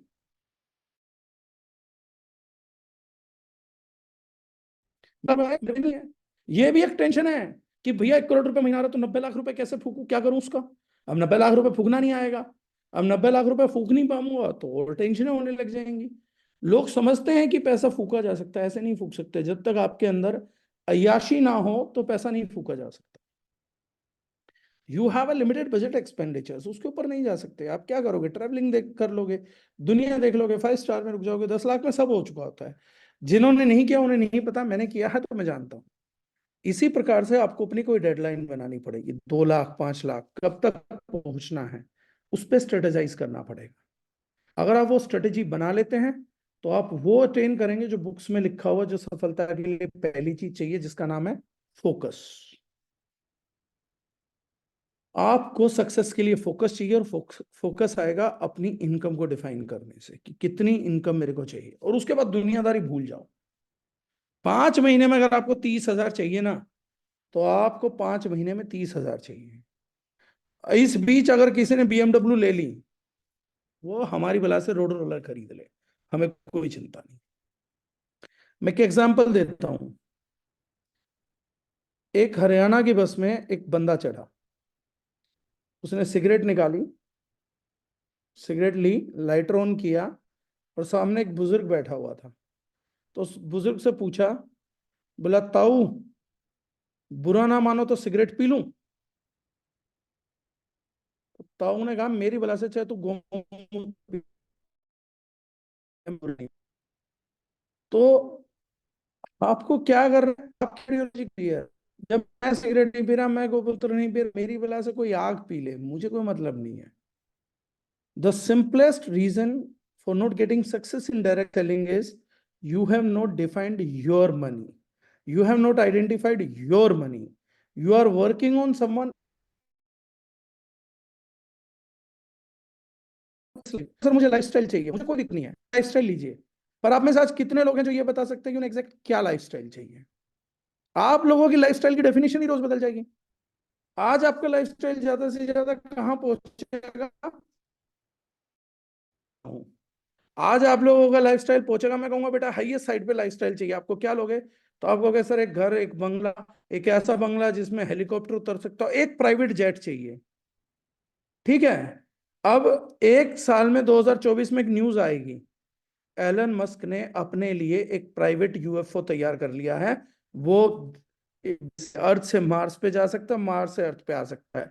अब मैं 2025 में आपसे पूछूं, बेटा लाइफस्टाइल बताना, तो आप कहोगे सर सेम, एक हेलीकॉप्टर वाला मकान, एक प्राइवेट जेट, एक UFO भी चाहिए पर्सनल। UFO कब आ गई? पिछले साल तो थी नहीं। सर तब तक तो एलन मस्क के पास भी नहीं थी ना। तो तुझे क्यों चाहिए UFO? वो तो बना रहा है, वो तो कोलोनाइज कर रहा है मार्स को। वो सब नहीं पता सर, लेकिन एक UFO तो होनी चाहिए मेरे पास भी। ये लाइफस्टाइल की परिभाषा नहीं है। सही लाइफस्टाइल की परिभाषा है आपको अपने लिए क्या चाहिए। Are you satisfied with luxury car? Good.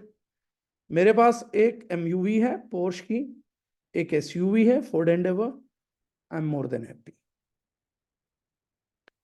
आपको स्पोर्ट्स कार ले आए चाहिए नहीं। लैम्बोर्गिनी ले आए, मुझे एक दिन अभय ने बोला कि मैं लैम्बोर्गिनी ले लूं, आप चलाओगे? मैंने कहा पहली बात तो मुझे चाहिए नहीं, दूसरी बात मैं फिट नहीं होऊंगा, तो मेरे लिए तो बेकार व्हीकल है, मुझे चाहिए ही नहीं। तो बहुत सिंपल आइडियोलॉजी बहुत ज्यादा रिक्वायर्ड है। जैसे आज कोई अगर स्पोर्ट्स बाइक चला रहा है, मुझे पूछेगा आपको चाहिए नहीं चाहिए, bike is not my kind of a thing right now. मेरे को नहीं बाइक राइडिंग। हाँ, जॉन अब्राहम और महेंद्र सिंह धोनी को देखिए, वो स्पोर्ट्स कार खरीद सकते थे, दोनों में से किसी ने स्पोर्ट्स कार नहीं खरीदी, दोनों ने स्पोर्ट्स बाइक खरीदी। एक स्पोर्ट्स बाइक की कीमत, एक स्पोर्ट्स कार की कीमत में दोनों ने अपना गैराज बना लिया। मैं जॉन अब्राहम और महेंद्र सिंह धोनी को पता लीडर्स क्यों मानता हूं? धोनी क्यों बड़ा जबरदस्त लीडर्स था।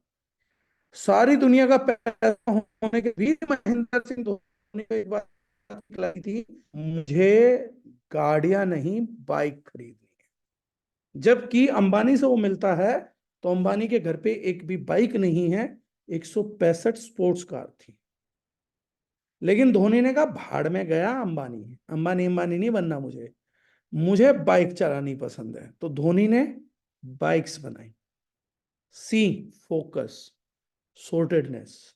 उतने पैसे में भटक के वो भी स्पोर्ट्स कार खरीद सकता था 50, लेकिन उसे समझ नहीं आती थी स्पोर्ट्स कार चलानी, उसे बाइक चलाना समझ आता था, उसने बाइक ली।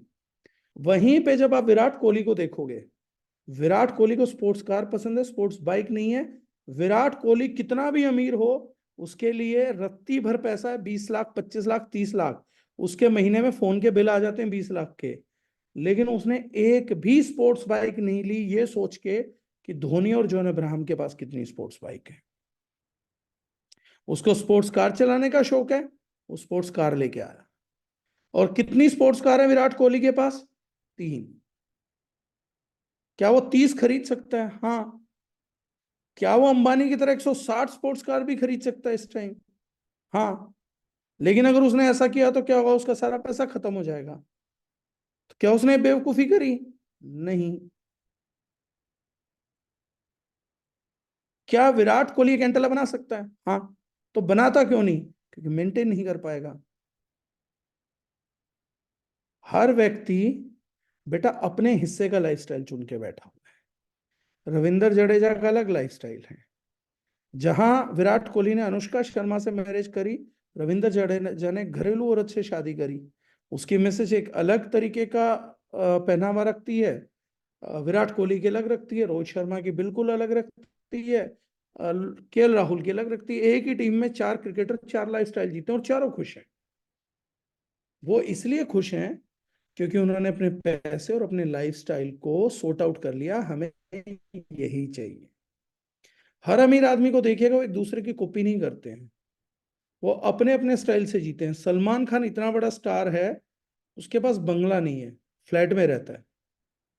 मैं नहीं जानता ये बात आप में से कितने लोगों को मालूम होगी। सलमान खान जो गैलेक्सी अपार्टमेंट बोलते हैं, उसके सेकंड फ्लोर में एक फ्लोर पे रहता है। रतन टाटा साहब भी एक फ्लैट में रहते हैं। वहीं पे शाहरुख खान एक बड़े बंगले में रहता है जिसका नाम मन्नत है। Everyone has their own taste and flavour. John Abraham penthouse में रहता है। लेकिन ये सब इतना सब कुछ क्यों कर पाए? क्योंकि फोकस्ड है। जॉन अब्राहम को पता था मैं पैसा कमाऊंगा तो एक दिन एक पेंट हाउस लूंगा, एक मुझे स्पोर्ट्स बाइक्स लेनी है, मैं घर में एक जिम बनाऊंगा। उसका घर देखिएगा, आप एशियन पेंट्स के एपिसोड में दिखाया तो उसने अपने घर में जिम बनाया हुआ है। जॉन अब्राहम का घर बहुत सटल सा है, बहुत कम चीजें हैं उसके घर में। मतलब पेंट हाउस पूरा दिखाया था, उसके अंदर बहुत कम चीजें हैं, जिम है। आप लोगों को क्या लगता है ये लोग पैसा कमाने के बाद सोचते हैं कि हमें क्या चाहिए? पैसा कमाने के बाद ये अपने सोचे हुए को पूरा करते हैं, सोच तो ये पहले लेते हैं। धोनी को पहले से पता था कि मुझे बाइक्स चाहिए हैं, और उसे तब से लेके कितना भी पैसा आ गया, उसने दूसरों को देख के जीवन नहीं जिया। दूसरों को देख के जीवन जीना चाहा विनोद कांबली ने, उनका अपना करियर तक खत्म हो गया। तो सबसे इंपॉर्टेंट लेसन जो इस जर्नी का आप लोगों को सीखना है, सबसे बड़ी चीज ये सीखनी है कि सबसे पहले आप गेम के टॉप पे जाने की सोचिए, सेल्फ टॉक करिए, और जहां तक फाइनेंशियल गणित की बात है, अपने गणित को बहुत सोर्ट करके रखिए ये आपको करियर को बहुत तेजी से आगे जाने के लिए तय करेगा। आप अपनी प्लान के साथ तय करिए कि मेरी फर्स्ट स्टेप को पूरा कराइए, मिलके मुझे प्लानिंग बना के दीजिए और मैं उस पर काम करना चाहता हूं। अगर आप लोग नेटवर्क मार्केटिंग से अपना फर्स्ट स्टेप पूरा कर गए, फाइनल भी जरूर पूरा कर जाएंगे। दूसरी एडवाइस जो मैं आप लोगों को अभी देना चाहता हूं, जो आप लोगों को समझ सिर्फ मान लेनी है, और समझ आपको तब आएगी जिस दिन आप उतना करोगे। अपनी लाइफ में अपनी ड्रीम लिस्ट बनते हुए जर्नी में कभी भी 10 लाख रुपए महीने से ऊपर का अमाउंट शामिल मत करिएगा। ऐसा तो है नहीं कि 10 लाख रुपए महीना कमाने लग जाएंगे तो उसके बाद आप छोड़ देंगे, लेकिन प्लानिंग 10 लाख रुपए महीने तक ही करिए। जिस दिन 10 लाख रुपए महीना कमाने लग जाओगे उस दिन आप सोचिए, वरना ये किताबी बातें सोच के अपने आप को बर्बाद कर लोगे। 20 लाख, 50 लाख, 1 करोड़। प्लानिंग सिर्फ 10 लाख करिए कि अगर मुझे 10 लाख रुपए महीना आ रहा है तो it's more than enough. 10 lakh रुपए महीने से ऊपर की यात्रा अभी तक ट्रेवल करने की मत सोचिएगा। जब आप 10 लाख पे पहुंच जाएं एक बार, तब दोबारा एक नई डायरी, एक नई यात्रा प्रारंभ करिएगा। क्या पता आप लोगों को पता लगे कि मेरी यात्रा यहीं तक थी, मैंने कभी ये मंजिल देखी नहीं थी इसलिए मुझे मालूम ही नहीं था। बहुत सारे लोग मेरे पास आए जो बर्बाद हुए, सर हमें 50 लाख रुपए महीना कमाना है, 1 करोड़ रुपए महीना कमाना। मैं उनसे पूछता रहा क्यों, कैसे खर्च करोगे, उन्हें मालूम ही नहीं था। तो मेरी दूसरी रिक्वेस्ट है, ये आपको भी समझ नहीं आएगा मैं कितनी पावरफुल चीज आप लोगों को दे रहा हूँ। Never make a planning, long term planning 10 lakh रुपए महीने से ऊपर की मत करिएगा। वहां तक पहुंच जाओ, सब समझ आ जाएगा। उसके बाद मेरी जरूरत नहीं पड़ेगी फाइनेंशियल प्लानिंग के लिए। जितना पैसा आपके पास है वो आपको समझा देगा कि जितेंद्र डागर जी ये बात क्यों करते थे। तब आप लोगों को समझ में आएगा। आज मैं समझाऊंगा तो भी आप नहीं समझ पाओगे इस तर्क को। तो you start with your basic income. पहला स्टेप आपको वो बनाना है जिसके बाद आपकी लाइफ स्टेबल हो जाती है, आपके घरेलू खर्चे खत्म हो जाते हैं। पहला स्टेप वो होगा। दूसरी मंजिल है सेविंग, कि यार इतना पैसा मुझे काम चलाने के लिए और घर चलाने के लिए चाहिए। इसके बाद इतना पैसा बचा के मुझे बैंक में डालना है। इंश्योरेंस तीसरी प्लानिंग है जो आप लोगों की करनी है, आप लोगों को third planning, that is safe investments. थोड़ा बहुत इधर उधर कर लिया। फोर्थ प्लानिंग आपको करनी है लग्जरी लाइफ अपडेशन, कि इतने रुपए पे मैं लग्जरी लाइफ जीना चाहूंगा। और लग्जरी लाइफ की डेफिनेशन लेके आओ। ऐसे मत सोचो कि सर मुझे लग्जरी लाइफ चाहिए, हमेशा आप बोलते रहो। लग्जरी लाइफ का मतलब क्या, क्या करना चाहते हो उस लग्जरी लाइफ में, वो डिफाइन होना चाहिए। और उससे अगला स्टेप जो है आप लोगों का, वो है एक्सपेंशन इन अदर बिजनेसेस। पैसा होगा तो बिजनेस होंगे। तो ये 5 स्टेप्स को आप कंप्लीट करिए। This is called as financial planning, financial life. Data पहले भी दिया हुआ, दोबारा फिर दे दूंगा कितना क्या होना चाहिए। अगर आप अपनी लाइफ को इस कागज सोट कर पाए तो आप अपने करियर को सोट कर ले जाएंगे। उसके बाद कंपटीशन, जैसे मैंने बताया था, उन लोगों के लिए एग्जिस्ट करता है जो मीडियोकर होते हैं। अगर आप इस गेम के टॉप खिलाड़ी बन गए तो ना दूसरी कंपनी ना दूसरे नेटवर्कर, उनकी लाइफ और उनकी चीजों के बारे में जानने की जरूरत ही नहीं है। अगर आप खेल के बेस्ट खिलाड़ी हो, बस खेल खेलते जाओ, अचीवमेंट्स आपके दरवाजे पे चल के आएंगी। सचिन तेंदुलकर ने सचिन तेंदुलकर जी की एक अचीवमेंट आप लोगों को आज एक और बात बताता हूँ। आप में से कितने लोग जानते हैं कि सचिन तेंदुलकर जी को भारत रत्न मिला हुआ है?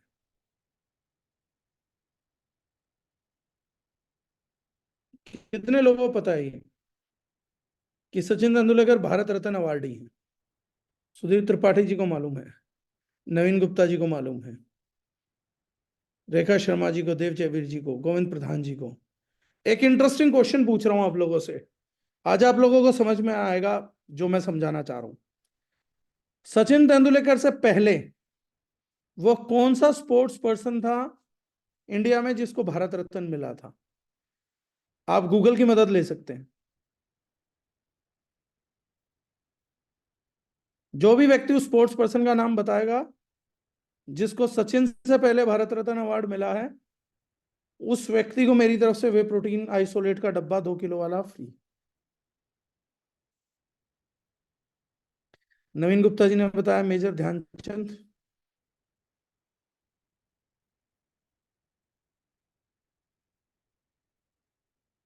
गूगल की मदद ले लो, फर्रे चलाने का मौका दे रहा हूं खुले में। क्रिकेट में नहीं, कहीं पर भी हो सकता है। विश्वनाथन आनंद को चेस के लिए मिला हो, मेजर ध्यानचंद जी को हॉकी के लिए मिला हो। क्रिकेटर नहीं पूछ रहा, एथलीट कोई भी हो, स्पोर्ट्स पर्सन कोई भी इंडिया में, जिसको सचिन तेंदुलकर से पहले भारत मिला हो।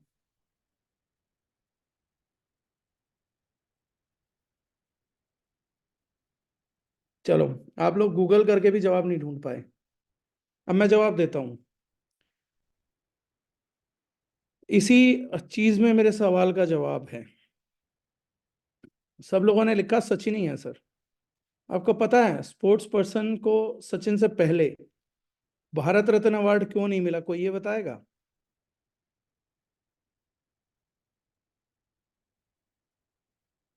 किसी भी प्लेयर को भारत रत्न मिला क्यों नहीं सचिन तेंदुलकर से पहले? क्योंकि स्पोर्ट्स में भारत रत्न मिलता ही नहीं था। स्पोर्ट्स के कंट्रीब्यूशन को भारत रत्न ही नहीं मिलता था। सचिन तेंदुलकर जी को भारत रत्न देने के लिए भारत रत्न अवार्ड का पूरा रूल चेंज किया गया था। किस लिए चेंज किया गया था? मेरे शब्द को ध्यान से सुनना। सचिन तेंदुलकर जी को भारत रत्न देने के लिए, किस आदमी को कैसे भी भारत रत्न देना है, उसके लिए भारत रत्न अवार्ड को, पूरे नोमेनक्लेचर को, पूरे लॉ को बदला गया। क्यों बदला गया? क्या सचिन तेंदुलकर भारत रत्न लेने के लिए क्रिकेट खेल रहा था? जब आप अपने गेम के टॉप प्लेयर होते हो, इतनी शिद्दत से खेलते हो, तो सरकार भी अपने कानून बदलती है। ये इस चीज का बेस्ट एग्जांपल है। आप अगर अपने गेम के टॉप परफॉर्मर बन के पूरी ईमानदारी से सिर्फ गेम को समर्पण करके गेम खेलते हैं, तो आप क्या हासिल कर सकते हैं, उसका छोटा सा एग्जांपल ये है। सचिन तेंदुलकर पूरे डेडिकेटेड होके क्रिकेट खेलते रहे, and what he has achieved in life is Bharat Ratna. उनसे पहले ना मेजर ध्यानचंद जी को मिला, ना कपिल देव जी को वर्ल्ड कप जीतने के लिए मिला, ना विश्वनाथन जी को मिला चेस जीतने के लिए। लेकिन जब सचिन तेंदुलकर ने गेम को अंतिम समर्पण कर दिया, अपने गेम के, यहां तक के टॉप खिलाड़ी बने कि पूरे वर्ल्ड में कोई नहीं था, तो भारत सरकार ने कहा दुनिया का सबसे बेहतरीन खिलाड़ी, सबसे बेहतरीन, पूरी दुनिया का आज तक के इतिहास का सबसे बेस्ट बैट्समैन इंडिया में आया और हम उसको भारत रत्न नहीं दे सकते, शर्मिंदगी की बात है। तो उन्होंने कहा सारा कानून बदलो, लेकिन सचिन तेंदुलकर को भारत रत्न मिलना ही चाहिए। उसकी परफॉर्मेंस ने भारत सरकार का कानून बदलवा दिया। अगर आप वो परफॉर्मेंस रिपीट कर सकते हैं सर, हो सकता है आपके लिए पता नहीं क्या कानून बदल जाए। लेकिन सबसे बड़ी जरूरत है, सचिन तेंदुलकर कंपटीशन को बीट करने के लिए नहीं खेलता था, वो बेस्ट क्रिकेटर बनने के लिए खेल रहा था। उसने कंपटीशन अपने टाइम के अपने कॉम्पिटिटरों से नहीं किया, उसने इतिहास और भविष्य, जो भी खिलाड़ी आ रहे सबसे कंपटीशन किया। इसलिए जो इज्जत सचिन को मिली, जो पैसा सचिन ने कमाया, वो दूसरा कोई कमा ही नहीं पाया। सचिन अपने समय के बॉलरों के खिलाफ नहीं था, वो खिलाफ था उन सभी बॉलरों के जो कभी भी किसी भी काम में रहे हैं, उन सभी बैट्समैनों के। आज लोग ये पूछते हैं सचिन के रिकॉर्ड टूटेंगे या नहीं टूटेंगे। विराट कोहली का 50 सेंचुरी बनाना इतनी बड़ी बात इसलिए हो गई क्योंकि उसने सचिन तेंदुलकर के रिकॉर्ड को ब्रेक कर दिया, जिसको दुनिया ये मानती थी कभी नहीं। को टॉप में होने के मतलब क्या होते हैं, मैंने आपको रियल लाइफ एग्जांपल से समझाए हैं। उम्मीद है नेटवर्क मार्केटिंग करियर में आप ये सब हासिल कर सकते हैं। नेटवर्क मार्केटिंग वो अपॉर्चुनिटी है, लेकिन सबके लिए नहीं है। अगर आप इस गेम में विराट कोहली नहीं बन सकते हैं, सचिन तेंदुलकर नहीं बन सकते हैं, और आप इस कंपटीशन के अंदर ईशान किशन है और मुझसे पूछ रहे हैं डागर सर मेरा करियर कब स्टेबल होगा, तो जिस दिन ईशान किशन का हो जाएगा तुम्हारा भी हो जाएगा। और अगर विराट कोहली हो गए तो करियर स्टेबल है ही है। तो इस खेल में सवाल ये नहीं है क्या क्रिकेट में करियर, आप बताइए मुझे, आप लोगों से क्वेश्चन करता हूं जो आप मुझसे पूछते हो, कई बार आप अपने आप से भी पूछते होंगे, क्या क्रिकेट में करियर स्टेबल है? विराट कोहली का तो है। कौन कह रहा है कि क्रिकेट में करियर स्टेबल नहीं है? विराट कोहली का तो है, जब तक परफॉर्मेंस कर रहा तब तक तो है। वीरेंद्र सहवाग का तो था, सचिन तेंदुलकर का भी रहा है, MS धोनी का भी रहा है, शोएब अख्तर का भी रहा है। लेकिन कितने ही क्रिकेटर्स की जिंदगी उजड़ गई, उससे क्या फर्क पड़ता है। जो बाप थे वो बाप रहे, जो बाप नहीं थे वो आए, खेले कूदे, भाग गए। तो MLM भी एक खेल है। यहाँ पे इंटरनेशनल खिलाड़ी बनोगे कि सबसे बड़ा खिलाड़ी बनोगे, कि खिलाड़ी नंबर 786 बनोगे, कि खिलाड़ी नंबर 420 बनोगे, ये सब आपके हाथ में है। इस गेम में अगर आप एक्सेल करते हैं, टॉपर बनते हैं, फोकस बनाए रखते हैं फाइनेंशियल प्लानिंग पे, आप बेस्ट प्लेयर बन जाएंगे। आज का स्टार एंड अबव का सबसे बड़ा मुद्दा यही है। और 2024 छोड़ना मत। जनवरी बहुत सारे लोग आप लोग निकाल रहे हो। इस साल में केवल 12 ही मौके हैं, 365 दिन नहीं, केवल 12 मौके हैं। हर बार की क्लोजिंग में अगर 20-20% जोड़ते चले गए तो मिरेकल हो जाएगा। पिछले साल 2023 की जनवरी में मैंने एक जूम मीटिंग ली। आप लोग आजकल उनका जलवा देख रहे होंगे फेसबुक पे, राम कुमार जी फ्रॉम तमिलनाडु। मैंने उनका जूम मीटिंग लिया पिछली जनवरी में। जूम मीटिंग में 6 लोग थे, आज यहाँ पे 54 है। और ये बात उन्होंने अपने रिसेंट इवेंट में बोली कि जब डागर सर से मैंने मेंटरिंग ली तो मेरे टीम में 6 लोग थे। और मैंने जो उनको मेंटरिंग करी थी वो आप लोगों को भी बता देता हूँ। लेकिन जब उन्होंने ये साल क्लोज किया ना, दिसंबर 2023, और जो इवेंट किया, उस इवेंट की 1200 रुपए की टिकट थी और 400 प्लस लोग थे। और उससे ज्यादा इसलिए नहीं हो पाए क्योंकि उस हॉल में जगह ही नहीं थी, और उन्हें ऑडिटोरियम नहीं मिला अपने लोकल एरिया में, वरना ये मीटिंग वो 1000 प्लस लोगों की कर रहे थे। 6 लोगों से 400 प्लस लोग 1200 रुपए की टिकट के एक साल में उन्होंने ट्रेवल किया। और पिछली जनवरी में उन्हें मैंने पता पहली चीज क्या सिखाई थी। मैंने उन्हें बोला था कि सर, क्या आप बेस्ट प्रेजेंटर हैं? तो राम सर ने जवाब दिया था, नॉट टुडे। तो मैंने कहा सर, अगली जूम मीटिंग उस दिन करेंगे जिस दिन आप मुझे बेस्ट प्रेजेंटर बन के दिखाएंगे और 50 लोगों की हिम्मत रखेंगे। आज राम सर जो क्लोजिंग करते हैं तो साफ बात बोलते हैं, अगर मेरे साथ जुड़ना हो 10,000 बीवी से नीचे की आईडी नहीं लगेगी। अगर आपको 10,000 से बीवी से नीचे की आईडी लगानी है, आप किसी की भी टीम में ज्वाइन करिए। आज राम सर की टीम में कोई भी व्यक्ति वो ज्वाइन नहीं कर सकता जो 10,000 बीवी से नीचे की आईडी लेगा, कर ही नहीं सकता। वो बोलते मैं तुम्हें ग्रोथ ही नहीं कराऊंगा, करा ही नहीं सकता हूँ, हाथ जोड़ लेते हैं। आज ये लेवल है उनका। वो जाके बेस्ट प्रेजेंटर बने। जिस दिन वो बेस्ट प्रेजेंटर बने, अप्रैल में ठीक 3 महीने बाद मीटिंग करी, उन्होंने कुछ बिजनेस वॉल्यूम सेट करे। मैंने उनको कहा 1-to-1 करो, खूब 1-to-1 करो। 3 महीने बाद हमने एक और जूम मीटिंग किया। उन्होंने पूछा sir now what to do. मैंने कहा आप बेस्ट प्रेजेंटर, आपकी टीम में कितने लोग हैं? तो उन्होंने कहा सर 50-60 लोग हो गए हैं। मैंने कहा क्या आप उन्हें बेस्ट प्रेजेंटर बना सकते हो? तो उन्होंने कहा आई ट्राई। तो मैंने कहा बेस्ट प्रेजेंटर नहीं बने तो आप काम नहीं कर पाओगे। अगले 3 महीने में उन्होंने 50 से 60 लोगों को बेस्ट प्रेजेंटर बनाया। सितंबर में फिर मेरी एक जूम मीटिंग हुई। उन्होंने पूछा डागर सर अब क्या करना है? मैंने कहा क्या वो लोग प्रेजेंटेशन दे पा रहे हैं? तो उन्होंने कहा हाँ। तो मैंने कहा अब आप सुनिए, आज के बाद आप वन ऑन वन प्लान या ग्रुप प्रेजेंटेशन नहीं लेंगे। और राम सर ने कहा मेरा बिजनेस गिर जाएगा। मैंने कहा मैं रिस्पॉन्सिबल हूँ, बिजनेस को गिरने दो। आप आज के बाद वन ऑन वन प्लान या ग्रुप मीटिंग नहीं लेंगे। जो आपने प्रेजेंटर तैयार किए थे उनमें से 20 लोग जो हैं आपके, वो ग्रुप मीटिंग लेंगे। आज हर हफ्ते उनकी 20 वेन्यू पे मीटिंग हो रही है। और पिछले 5 महीने में उन्होंने अपना एक ही प्रोग्राम किया, ये किया, उसमें भी टूट के आई राम कुमार जी को सुनने के लिए। एंड जब दूसरे लीडर्स ने पूछा तो उन्होंने कहा मेरे को one on one meeting Dagar sir मना कर चुके हैं।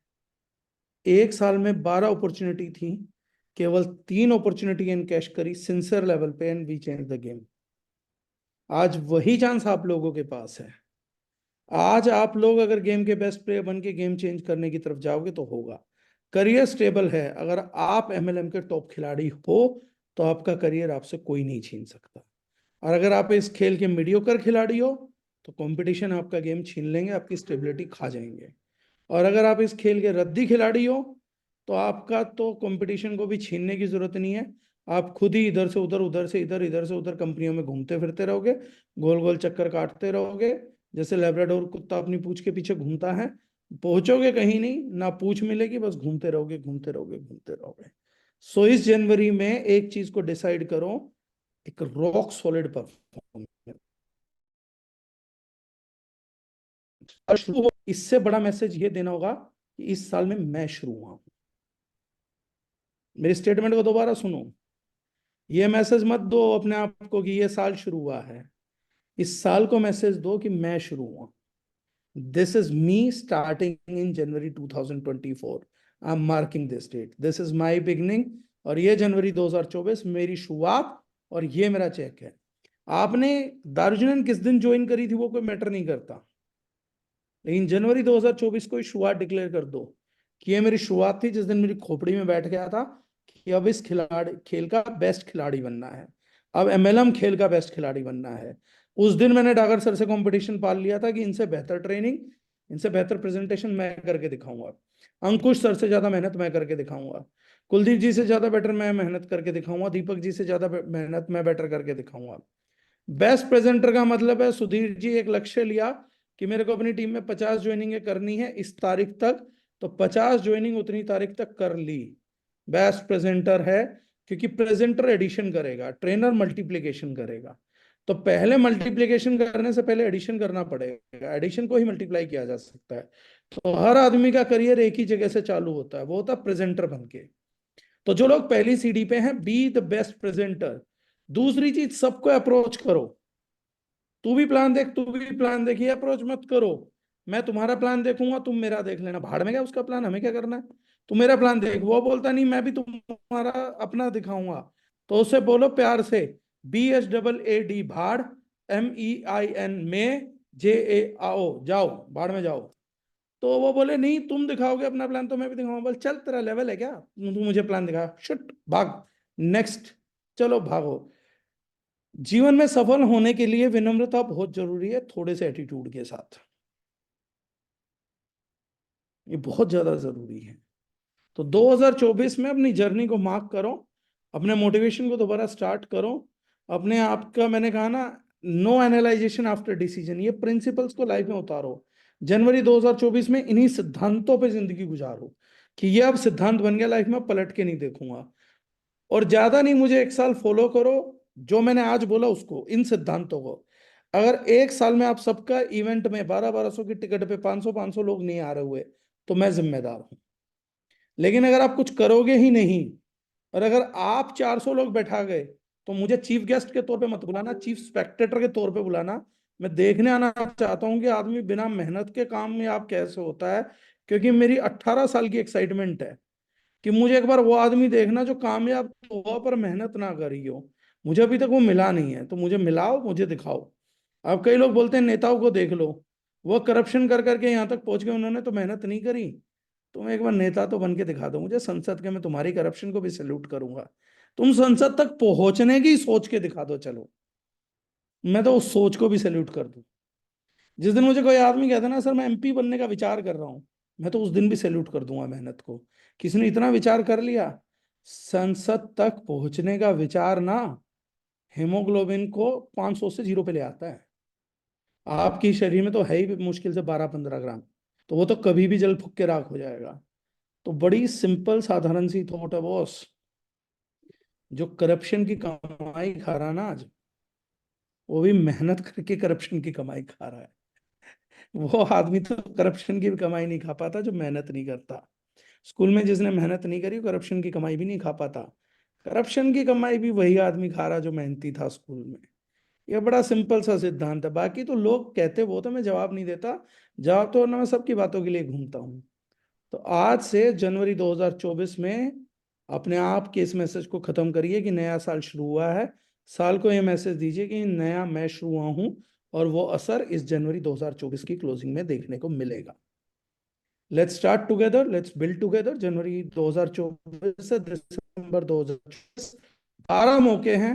12 20-20% बिजनेस ऐड करें, एक भी मौका चूके, सावधानी हटी, दुर्घटना घटी। राइट। आप किसी का कोई क्वेश्चन है आज के टॉपिक से रिलेटेड तो बात कर सकता है, कोई फीडबैक है तो अगले 5 मिनट हम दे सकते हैं। Rekha Sharma ma'am, best presenter बनना, इतनी बात समझानी थी मैम पूरी मीटिंग में, ये समझ आ गया, बेस्ट है। लेकिन ये बेस्ट प्रेजेंटर बनना कब है? मंजिल पता है, प्रारंभ कहां से करना है, और टाइम पीरियड क्या। अगर जनवरी 2024 के बाद बेस्ट प्रेजेंटर बने तो भूल जाओ, जनवरी 2024 में तो प्रूव करना है कि मैं बेस्ट प्रेजेंटर हूं। कभी पता लगे बनते बनते बनते बनते दिसंबर 2024 आ गया कि क्या बन रहा हो सर, मैं बेस्ट प्रेजेंटर बन रहा हूँ, जनवरी 2024 में तो एग्जाम है 31 तारीख को, रात 12 बजे तो क्वेश्चन पेपर की आंसर शीट जमा हो जाएंगी। 5 फरवरी को तो मैं ही आप लोगों को बता दूंगा में से कौन कौन सा बेस्ट प्रेजेंटर है, 100 में से किसके कितने नंबर आए हैं। वो 5 फरवरी को नतीजे भी बाहर आ जाएंगे। Right, if anyone has any question, Ankush ji, you may ask or else we can leave. I think so sir, इतना सब कुछ बताने के बाद सबके सारे क्वेश्चन क्लियर होंगे एंड मुद्दा सबको क्लियर समझ में आ गया होगा फाइनेंशियल प्लानिंग को लेके। Starting point and finishing point very important, ये अगर हम कर लेते हैं तो बहुत अच्छी क्लियरिटी हमें मिल जाती है। एक मीटिंग में सर ने बताया था, देन इस चीज पे मैंने होमवर्क किया तो वहां से बहुत अच्छी क्लियरिटी और बहुत सही तरीके से समझ में आया कि एग्जैक्टली क्या चाहिए। तो वो बहुत इंपॉर्टेंट है। इस मीटिंग के फिनिश होने के बाद, जाने के बाद ये काम जरूर करें कि स्टार्टिंग पॉइंट और फिनिशिंग पॉइंट सबसे पहले पता करें। बाकी thank you so much sir इतनी जबरदस्त ट्रेनिंग के लिए एंड बहुत बढ़िया तरीके से आपने सारी चीजों का एक्सप्लेन किया। और जो भी चीजें बताई हैं हर एक चीज अपने आप में बहुत जबरदस्त थी। और मैं तो ये बोलूंगा, मैंने तो मतलब वो आपने जो बात बोली मुझे काफी अच्छी लगी कि 2024 स्टार्ट हुआ है, अभी मैं स्टार्ट हुआ हूँ। तो वो वाली बात है सर, डेफिनेटली इस साल बहुत बड़ा करके दिखाना है। 1 साल 12 महीने 12 अपॉर्चुनिटी हमारे पास है। ऑल दो हम अपना बेस्ट दे रहे हैं, ऑल दो हम अपना 100% लगा के कर रहे हैं सर। और बढ़िया तरीके से प्रोडक्टिविटी को बढ़ा के आने वाले टाइम में और बेहतरीन परफॉर्म करके हम लोग दिखाएंगे sir. Thank you so much sir for your time and training. Thank you so much. Done sir, thank you. Yes sir, done sir. Okay so guys, I think मुझे लगता है सब लोग सेट